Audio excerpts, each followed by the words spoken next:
तर सैफ अली खानला भेटून आल्यानंतर मंत्री आशिष शेलार बोलतात, पाहूया. त्यांच्यावर झाल्याची माहिती हॉस्पिटलच्या अधिकाऱ्यांनी सांगितली आहे.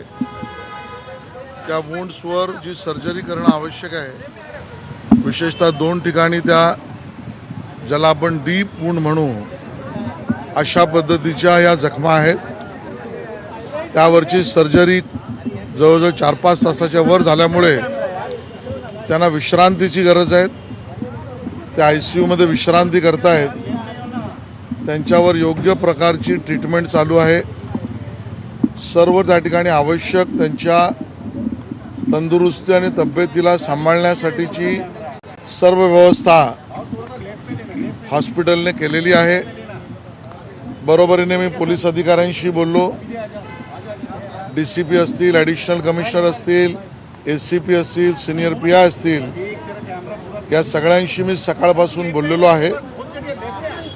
ज्या पद्धतीची घटना आहे ती अतिशय गंभीर घटना आहे, भीतीदायक अशी घटना आहे आणि या विषयावर चौकशीचं काम पोलिसांनी तातडीने सुरू केलं आहे. या संबंधित आरोपीला पकडण्यासाठी आवश्यक जे पुरावे गोळा करणं आहे किंवा पकडण्यासाठीची माहिती गोळा करणं आहे, याचं काम तातडीने पोलिसांनी सुरू केलं आहे.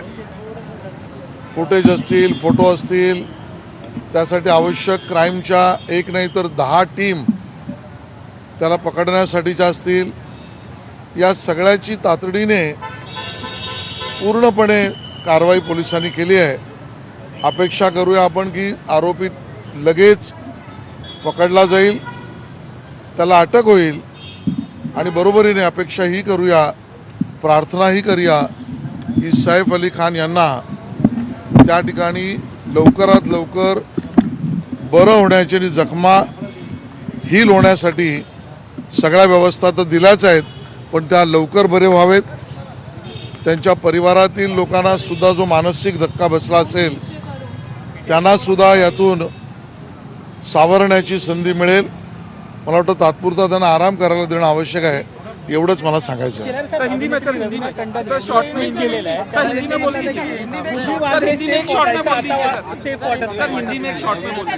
रवीना टंडन